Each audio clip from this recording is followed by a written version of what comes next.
In order to make things happen, it takes a special person with a vision, and that person needs to take action. To be the one who moves the ball forward, it takes repeated effort. That's why coaches tell you about getting your reps in. Do it again and keep doing it until you get better.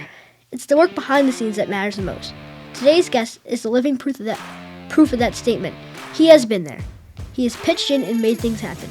In his life, he has worn many hats and helmets. He's an athlete, a teammate, a coach, a motivator, an entrepreneur, a visionary, but most of all, he's a catalyst for the sport of lacrosse.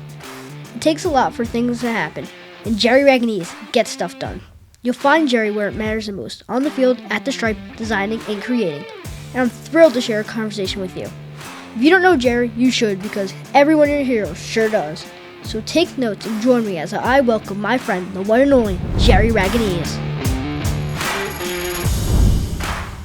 Hi Jerry, thank you for joining me today and welcome to Matt on LAX. Let's start at the beginning. You're from the great state of New Jersey. How did you get introduced to lacrosse?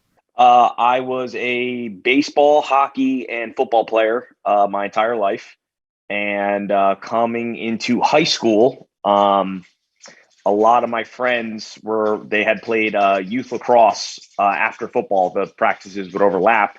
And I would be like, hey, what's that game you guys are playing? And they're like, lacrosse. And I was like, okay, whatever. It seems interesting.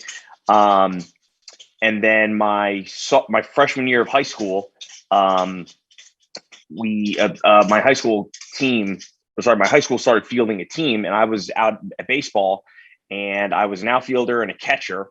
So if I wasn't starting catching, I would just be in the outfield picking my nose basically, and my ADHD would kick in, and I'd be on my Game Boy in the dugout, and I'm like, you know what? There's probably something better I could be doing, keeping myself in shape and having a little bit more fun.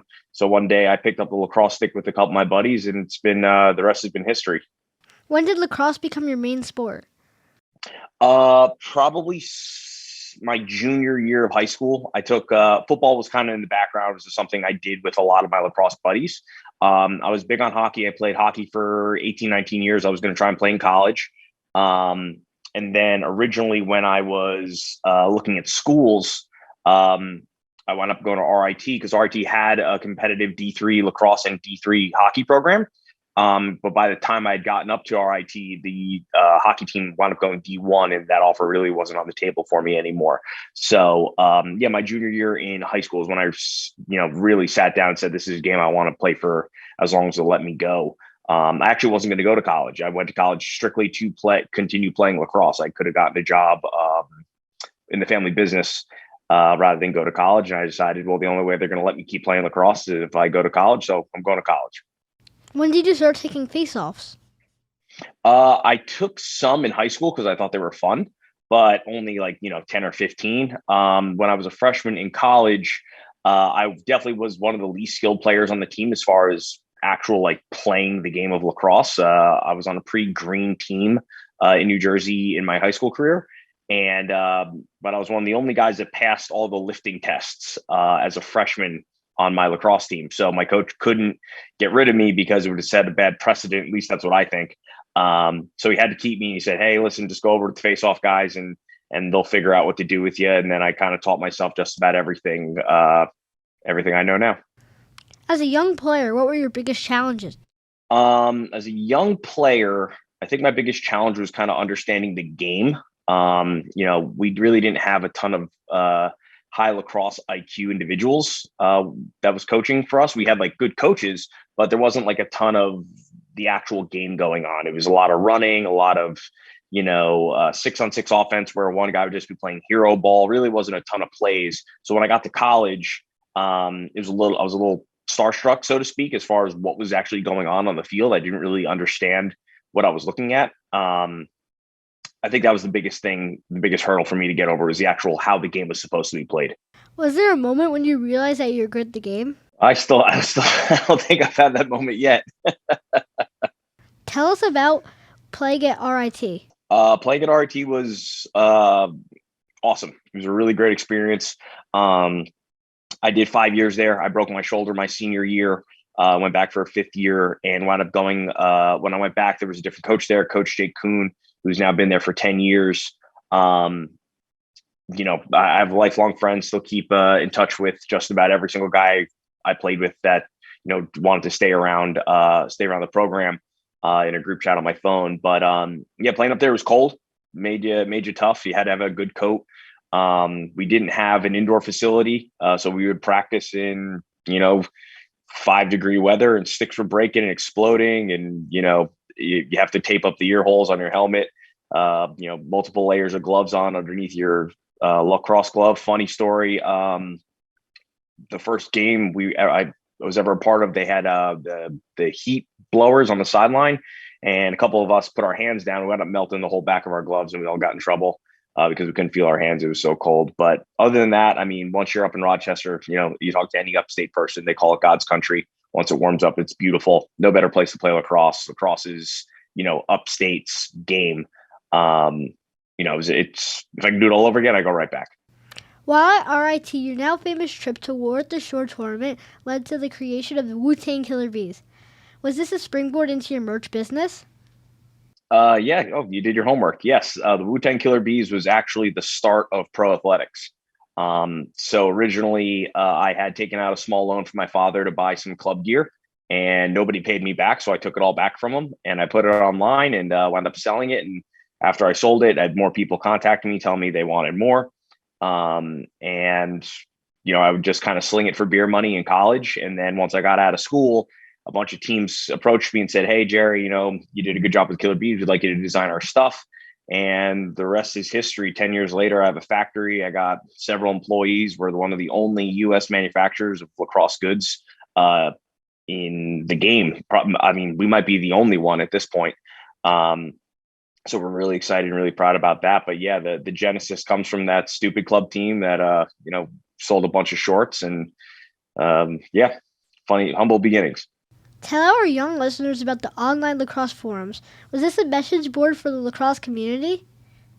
Yes, many years ago was the original spot to talk lacrosse. There wasn't Instagram, there wasn't Twitter, there wasn't Facebook. Was still kind of like a college only thing. So you would go on there and buy and sell gear. That's where I really made my name as the moderator of that forum. And I started teaching faceoffs there. I was taking dorm room videos of what a plunger was and the monkey roll and all this stupid stuff on Shutterstock or whatever we uploaded it on. It was 10 years ago or 12 years ago. It doesn't seem that long ago, but technology has certainly changed. And also, we have Reddit now. You can just talk to pros on your phone through Instagram and Twitter and things of that nature. So it kind of went the way of the dodo bird. But yeah, that was the original place to discuss all things lacrosse, whether it's coaching, buying, selling gear ratings, games from that weekend, how to play, et cetera, et cetera. That's where it was at. How did you find it? You know what? Honestly, I can't even remember. I might have just Googled lacrosse talk, and it was ran by Inside Lacrosse, so it wasn't like it was hidden or anything like that. It was just some people, internet nerds like myself, logged in and just talk shop. Who was on it? I couldn't tell you. A lot of people. I know. That's how Greg Grenlian and I actually first started talking. He popped on. I was like, "Oh, this guy plays for the at the time Long Island Lizards." Can I hop on and pick your brain about Faceoff stuff? And we've been many years down the road now. We have a successful business. We were teammates for seems like 7-8 years. I can't even remember now. And then we're one of my best friends. After college, you were a walk-on to the Rochester Rattlers. What was that experience like? It was unnerving to say the least. It was, being a D3 guy and not being really sure what your capabilities are versus the big dogs. We were fortunate that the team was, in my backyard, so I had the geographical kind of leg up on some guys. But I think there were like 3 or 4 rounds of cuts before you actually made it to training camp. So I remember coming out and there was like 17, 18 face-off guys trying to walk on. And I was lucky enough to get an invite and made it all the way through. And then it was me and Anthony Kelly those first 2 years. And then he got traded to back to Ohio, and I went to Charlotte. And, I look back very fondly on those 2 years in Rochester. It was a great time. I got to keep my summers in Rochester, play at Paytech Park right outside of the Kodiak building. A lot of garbage plates. Yeah, it was a good time. You spent the year with the Charlotte Hounds. Then you joined the New York Lizards for 3 seasons. What was the MLL like at that time? the crescendo, the peak of the MLL was kind of in 2012, where there were all those expansions. Charlotte Hounds treated me very, very well. It was a real first class organization. Took care of all the guys. You really felt like a pro there, which was cool. And then, kind of after that, we were on ESPN and YouTube TV, and it was very hard to see us after 2012, 2013. So for lack of a better term, I'll call those the dark ages, where it was very hard to see the game. Lacrosse wasn't really, or the pro lacrosse game, I should say. Some of the best guys, Rob Pinella's early years, you can't find hide nor hair of his games or anything like that, which is unfortunate. I would like some of those clips if I could find them, but it seems like those have just evaporated to whatever, TV rights were had at the time. But the good news is that in 2018, Paul launched the PLL, and now you can see just about everything, guys' blood type and, what they had for breakfast 2 months ago. So it's, we're very accessible now. What has your experience in the PLL been like? First class. It's the first time outside of that Charlotte experience where it felt like you were playing for a professional league.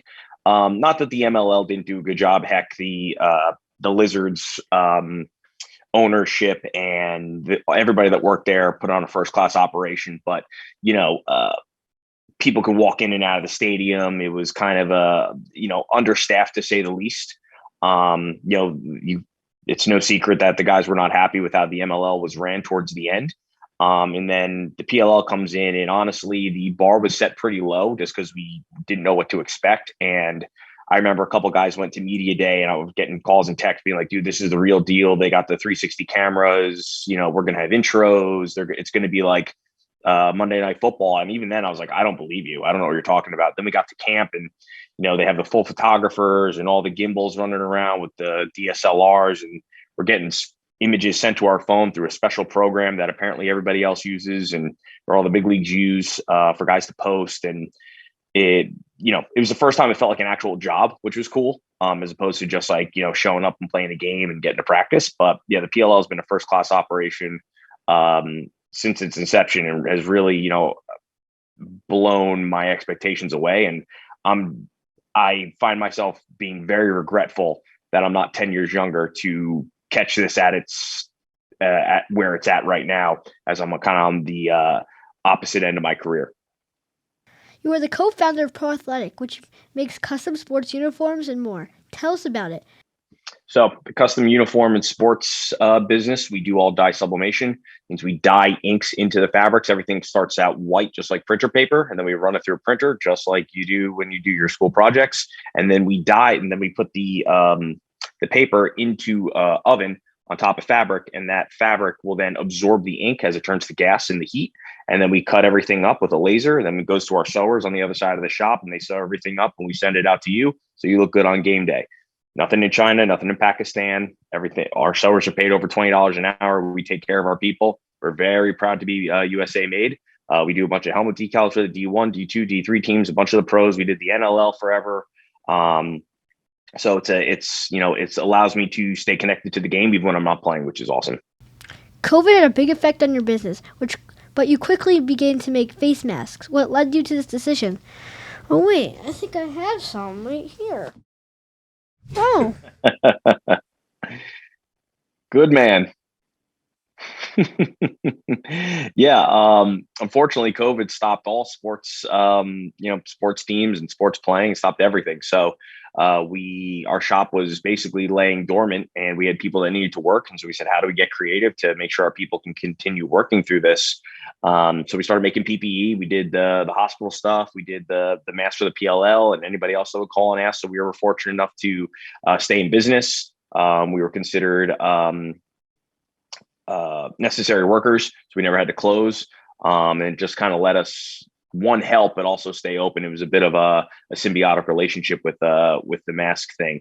Fortunately, it looks like COVID is going away, and we're able to get back into the whole uniform thing, and people seem more excited than ever to use an American made product. That's been a big a lot of people are coming to us saying, we don't necessarily care about price, we want things made in the United States. And just so happens that I happen to undercut the guys overseas as well, because we are the direct manufacturer with no middlemen.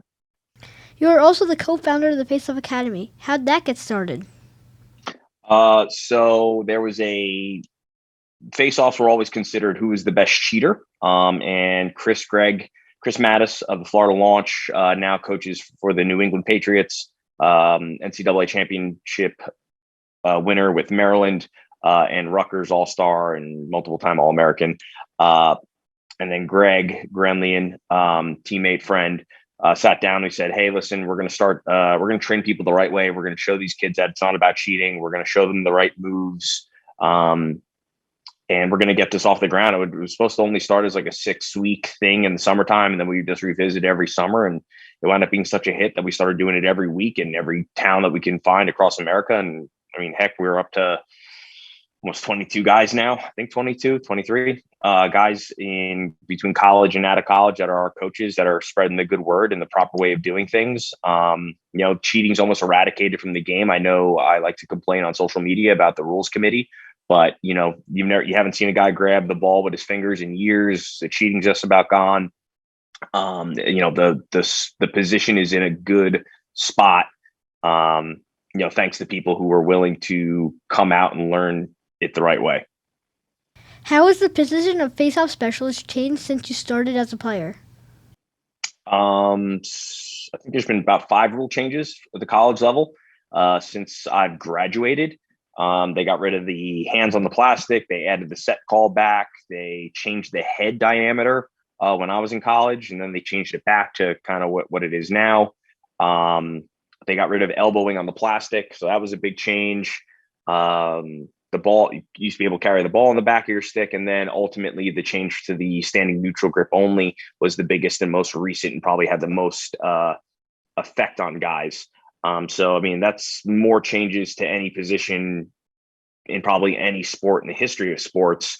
And, I credit my guys a ton every time, we sit there, we pout, guys jump up and down, they cry, but, we always say adapt and dominate. You got to roll with the punches on the rule changes. We know they're coming for our head any day of the week, and we just try to stay ahead of the curve. We were ready for this S&G change. We've been teaching standing neutral grip since 2012. It wasn't anything we weren't well versed in, but I was as shocked as anybody to see that they turned the switch overnight when basically nobody was looking. How has the rules changes affected the program? Very little, I should say. I think it's making guys have to be more dynamic, which is something we've already always preached in facing off. And just some guys could get away with doing the same thing over and over again on a knee. But when you stand, you have to be able to be a multifaceted athlete.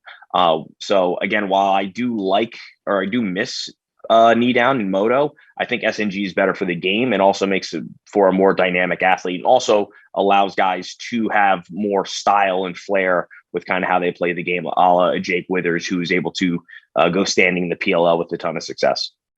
What are the up-and-coming face-off players doing right? I like to say you want to be an equilateral triangle. It's the strongest strongest shape in nature. It means a triangle with even sides on all 3 sides.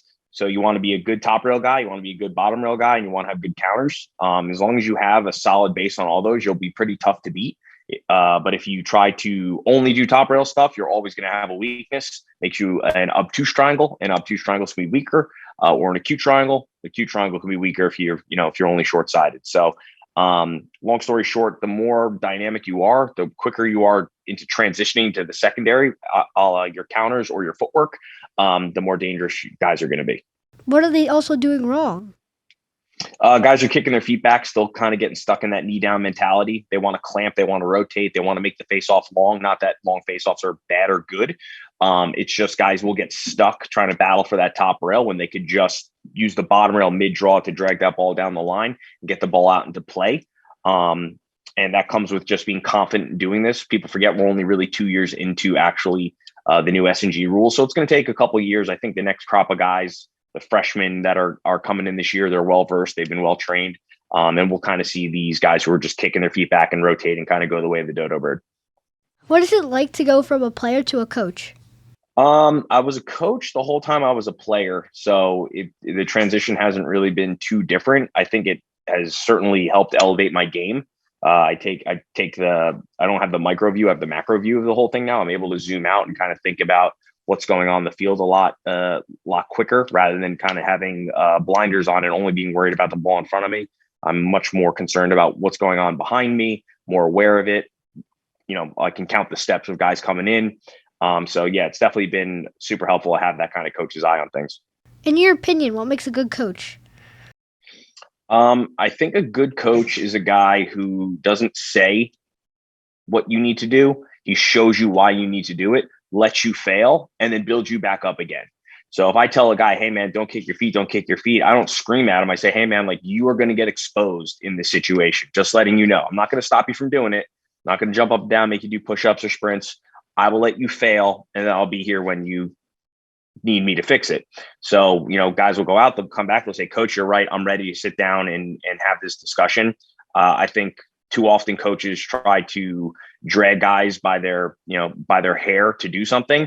A good coach is going to let guys learn, because a coach is a teacher, not just a coach on the field, but you need to teach these guys that what you're doing on the field is also kind of how you can go through life. You're going to make mistakes. I call it putting the fork in the electrical socket. If I tell you not to put the fork in the electrical socket, what are you going to do? You're going to want to put that fork in the electrical socket. But if I let you do it once, guess what? You're never going to do it again. That's my approach to coaching, is let guys fail, but be there to show them why they failed, how to fix it, and be with them every step of the way as we move past that, that misstep. What makes a good teammate? Man, that's an open-ended question. I think a good teammate is somebody who puts others before themselves, no matter what. Putting emotions out of the way of the success of the team. Let's say you're a starting faceoff guy and you have a bad game, and a guy goes in, he does better than you, and he gets to start the next game. You have to be able to support that guy ahead of you. Granted, you can be disappointed that you're not playing, and there's only so much ball to go around, but you have to support your teammates in the effort for the overall goal, which is to win and to eventually win a championship. But being a good teammate goes a lot further than that. It's calling guys if they have a bad game or a good game, just to congratulate guys. Just checking in on people, seeing how they're doing, challenging guys who need to be challenged. Let's say it's one of the best guys on the team, and he may be having an off game. Maybe the guy who isn't playing, says, hey man, like, maybe you should be in the gym. And yeah, you might take an ear beating, but he'll hear that. He'll know. So I think it's challenging guys when they need to be challenged, being there for guys when they need somebody to be there for them, and just doing what is requested. You may be the third guy on the depth chart, but you have to go just as hard in practice as that guy goes in a game to keep him ready. So I think that's just one of many aspects of being a good teammate. What is the most important skill for a young player to develop or work on? I think being open. I think we as just humans find the thing that we're good at. We want to keep doing that. But you may be a better east-west dodger than you are north-south. But if you never go east-west, how are you going to know that you're better at it? So you have to be open to try new experiences. Being comfortable listening to a variety of different coaches and taking what works. Not everything I say is going to be the best thing for everybody, and not everything some other coach says is going to be the best thing for everybody. It's taking bits and pieces of what works. I would definitely recommend playing the box game. I think that's a big up and coming thing that you're seeing is, how are these Canadians taking over the outdoor game? Well, they've been shooting on a net that's 2/3 of the size smaller than what they're currently shooting on an outdoor. Of course, they're going to score more. So I think box is super important for the next crop of guys coming up. And also playing multiple positions. If you're an attackman, run some midfield, play some D midi, because if you get stuck down there, if it happens a few times, okay, but you got to be comfortable in those scenarios. So I think just being, willing to be a multifaceted player is important. And I think, that in the box game, being multifaceted, having an open canvas to that kind of Canadian style play.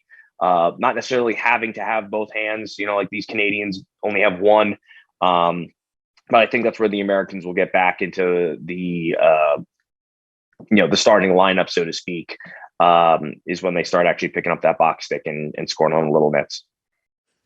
How important is the mental game in the development of a young athlete? I think it's everything. I think, growing up, my generation didn't really have the mindfulness side of things. We understood how to lift weights and be savages, but, guys having burnout or feeling depressed or just need somebody to talk to. I think that's something that you guys have that is going to be super important. You have a lot of guys that fall in and out of love with the game, and it's about, you can't go to the gym to work on that. You have to talk to somebody or sit there and be with your thoughts. So I think the mental side of this is super important. Mark Lassini does a great job. Chaos defender, D-Midi, do-it-all guy, shot blocker. He runs Mark Lassini Peak Performance, and they're huge on the mental side of the game, just as important as the physical side of the game. That's going to be very big for these young guys coming up. Not not soiling your pants when you get into the big game as a freshman. Like, how do you compartmentalize that and make the right decisions, which all these kids are capable, but they crack under pressure. We've all heard that. So working with cracking under pressure as a young athlete is going to be very, very important moving forward. What motivates you today as you continue to coach and play? It's all I know at this point. Motivation is a fickle thing. You can be motivated one day and you can be unmotivated the next, but habit dictates who we are. So I have a habit now of, doing this for as long as I've been doing it, 10, 13, 15 years, whatever, however long I've been hitting the gym and working out and, playing the game. It's a part of me now. So, after I get off this call, I'm going to wrap up work and I'm going to go right to the gym as I hope for a phone call to get on a roster type of thing. So, you got to be ready even when even when the chips are stacked against you, but that's habit. Whereas motivation is, I've got the call. Oh no, now I have to get in shape. I want to be ready for when that call comes, that there's no change. I'm just jumping right back in the water. Mm-hmm. What do you know now about lacrosse that you wish you knew when you were younger? Oh man, the game has come so far. I mean, I remember if you threw a behind the back anything, you were running sprints. Now it's taught to kids in first, second grade to enhance your angle on the net. The box game, again, going back to that, I wish I knew that game. Just be more having the ball on your stick more touches, shooting on a smaller net, being comfortable. Like, I used to just throw the ball at the net. I had no idea where it went, until recently. So you guys have such a vast variety of an encyclopedia of information between PLL highlights and guys putting clips online. The Deemer classes, the Faceoff academies, the Juke labs. I mean, we're all putting that stuff up for free so the next generation can see this stuff and know what to do. I mean, no one threw a diving behind the back or a no look shot until the Thompsons got on TV, and then everybody started replicating it. And that was back in 2012. I'm really excited to see what the next 10 or 8 to 10 years brings and how crazy the rate of play is going to be, where these kids are taking angles from, because you're seeing this amalgam of box and field and trick shots through the legs that John Grant Jr. only used to do. Now everybody's doing them. D-middies are doing them. Nobody cares. It's just, this is, the creativity is expanding so much because the internet has given eyes for everybody, where, when I was growing up, I could only watch it on like Lacrosse or like the one random MLL game that'd be repeated on ESPN at 2:30 in the morning. So you guys have a huge head start over all of us. You get all of our past 10 years condensed into a couple minutes of our best information. So you guys are super lucky, to grow up in a time where the information is so readily available and the technology is out there for you guys to, do the next great thing in this game. While preparing for our conversation today, I found a theme in your lacrosse career. It seems you've been creative, dedicated, and daring while being hard, strong, and willing to take risks to make anything happen. Looking back, would you agree? I never really thought about it that way, but I take that as a big compliment. The old adage is you pick up your lunch pail and you go to work every day, and that's the only way. That's how I was raised. That's the only way I know how to do things. Definitely haven't gotten many handouts in my career. Every meal I've eaten has been earned, and I wouldn't have it any other way. I think my playing career has made me rock solid in life. I don't get rattled very much. Bad news is expected, in pro sports, and especially in our position, you're one bad game away from your season being over. So, I've had a lot of those. I've had a couple good games too, but just having one consistent goal of getting better every day or better every season has been my move. And I think that hopefully defines my career as a guy who just never gave up. Looking forward, where do you think you're heading? I'm heading forward. That's all I know. Who knows if I'll be in a uniform this season, or if I'll be on the sideline, or if I'll be anywhere near lacrosse. I mean, I hope I will be, but every day brings a new set of challenges for me, especially as a two-time business owner. Unfortunately, lacrosse for me pays the bills in a different way rather than a big PLL contract. That being said, I'll move heaven or earth to, if the opportunity arises, I'm ready. I know Bear. I'm taking reps with my good friend Connor Farrell, Trevor Baptiste, and all those guys, weekly. So it's not like I haven't picked up the stick. I'm shooting on the little net with Tom Schreiber every week, just showing him how it's done. That's why he's scoring so many goals this season. It's all because of me. He'll never say it because he's very rude. But yeah, I'm just, I'm approaching it like a rookie, just working hard. And when that opportunity arises, I'll be ready to seize it. Congrats on your recent wedding. Has married life changed you any way? I get yelled at less, which is good. She's happy. And if anybody, you're very young, but your old man will tell you happy wife, happy life. That's about it. She's redecorating, which is making her happy. And I'm getting left alone, which is making me happy. But we've been together for a long time, so not too much different, but the party was fun. It was good to see everybody. What other hobbies do you enjoy outside of lacrosse? I like to cook. I like to work out. I love my dogs, even though they, shed and howl all over the place. I'm scratching her right now because she wants attention. I'm a tequila connoisseur. I was going to start a tequila brand right before COVID, and that kind of got shut down. Anybody that knows me knows I like to cook. On my kitchen behind me. When you boil it down, it doesn't sound like I'm too multifaceted, but that's lacrosse and training take up most of my life. And then sometimes I'll pop in on Call of Duty with a couple of my buddies just to catch up and get my teeth kicked in by a bunch of kids your age. So that's about it for me. We have a video question from a young player. Here's Cole. Hey Jerry, my name is Cole. I like to do face-offs, but my coach keeps putting me on attack. When should a young player focus on one position? Not until they make you. That's a great question, Cole, and thanks for asking.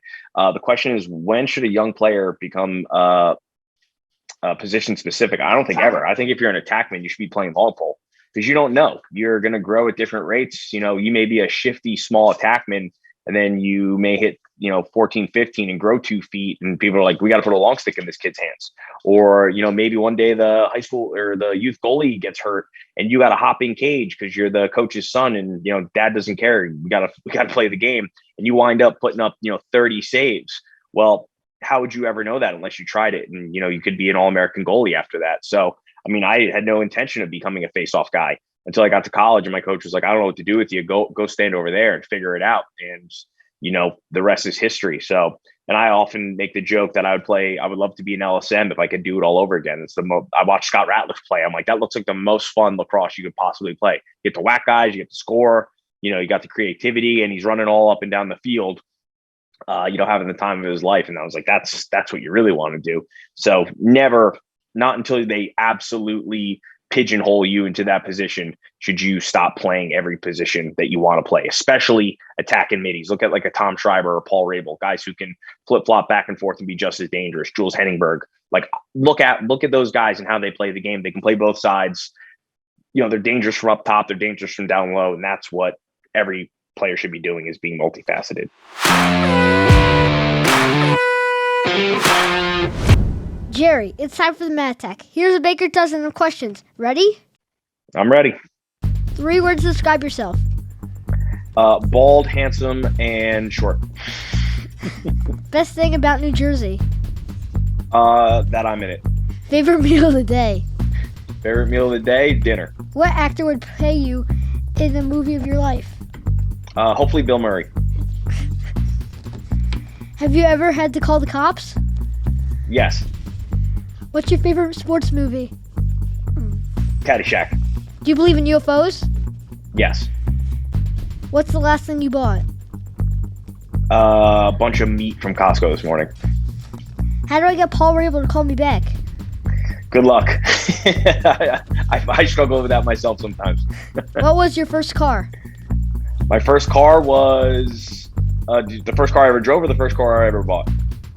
Whatever. First car I ever drove was a Saab 9.3, a beautiful machine. It was Firehouse Red. It was my father's car. It was a stick shift. I learned how to drive on stick shift. Took my test on stick shift. And I wish more cars were stick shift right now. My first car that I was ever, given to me was a Subaru WRX, which I then turned into a speed car that ran race car that ran a sub 9-second quarter mile. What does your favorite t-shirt say? My favorite t-shirt says ProAthletics. Favorite member of the Wu-Tang Clan?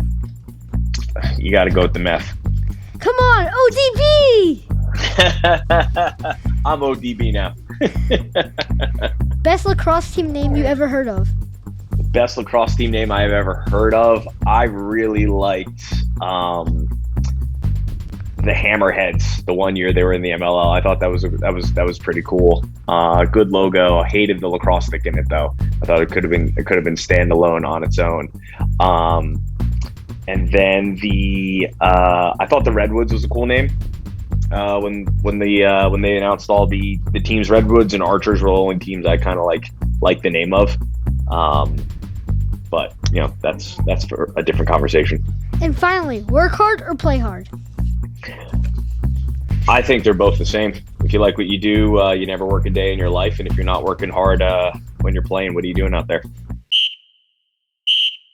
It looks like a turnover. Do you have a question for me? Yes. What made you want a podcast at your age? Well, I really wanted a podcast because I have so many friends and I always tell them about my journeys to LAXCon and to all the games and tell them what all the players say to me. But now it's just easier to tell the whole world about my journeys and tell everyone about this experience. So it's just awesome. I'm impressed, man. This has been one of the best interviews I've ever done with anybody. This is the most professional, that's for sure. You got your questions lined up, nailed down. I mean, I'm thoroughly impressed. Who is your biggest lacrosse influence? I think there's a few. I think originally what got me into really enjoying the game was Jay Jalbert. Long time, two-way midi, gritty as hell, played like a maniac. That was the kind of play I wanted to do in high school. I never came off the field. I was up and down. I was doing a little bit of everything. And then after that, Alex Smith was a pretty big role model of mine because I was one of the only guys who went moto grip early on. I actually got a lesson from him my senior in college. And he was super helpful there. And then my business partner, Greg Grenley, helped me out in the pro game massively. And then Anthony Kelly, who's a teammate for Rochester. He puts together this swimmer team I go on every year, had gone on every year until COVID hit, out in Hawaii, where we raise a bunch of money for the Project Kenny Foundation, where we put service dogs with veterans coming back from wherever they're coming from. And Anthony Kelly's another great, just life mentor as well. Shows you the right way to do things, how to handle people the right way. And then a guy like Paul is another good role model. Just kind of watching his business savvy, all while being at the top of his game, is something strive to achieve. But fortunate, and many other names: Scott Ratliff, Marcus Holman, Will Manny.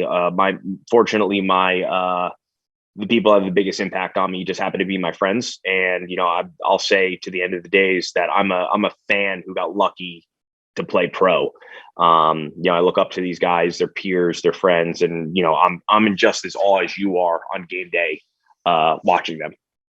What advice would you give to a young player as they continue to play the sport? Keep going. You're gonna have ups, you're gonna have downs. Your highest highs and your lowest lows are brief. You'll mostly stay in the middle. Don't worry about what people think about you, because honestly, you're not that important. People aren't thinking of you. If I can impart that, most people are just worried about themselves. And if you get in their way, fine. But, most people aren't thinking about you. Just left foot in front of the right, lunch pail in hand. You can always work harder. And somebody's always coming for your meal. So you better guard it. Is it true when you were little, you were struck by lightning? Yes. I was struck by lightning. I was sleeping outside and down at the Jersey Shore, and my blanket got hit. It's got a big burn mark in it. My mom still has it. It's a little blue blanket with white dogs on it. But yeah, I was struck by lightning. I popped up in the middle of the night and, felt energized to say the least. I remember it clear as day. And I said, Mom, I got hit by lightning. She said, go back to bed. And the next morning I showed her the blanket with the burn mark in it. She's like, I don't understand. And that was when I was like 5 or 6, long time ago. What's the secret to growing a great beard? You got to lose your hair first. So it's a catch 22. They just flip it over, my man. Finish this sentence. Lacrosse is? A lot of fun. Jerry, thank you for joining me today and sharing your experience and knowledge. Most of all, thank you for all you've done for the lacrosse community. You continue to do so much for young players through your work with the Faceoff Academy. I know we're all looking forward to seeing you on the field with the Chaos this season. Thank you again. Thanks, Maddie. Bye.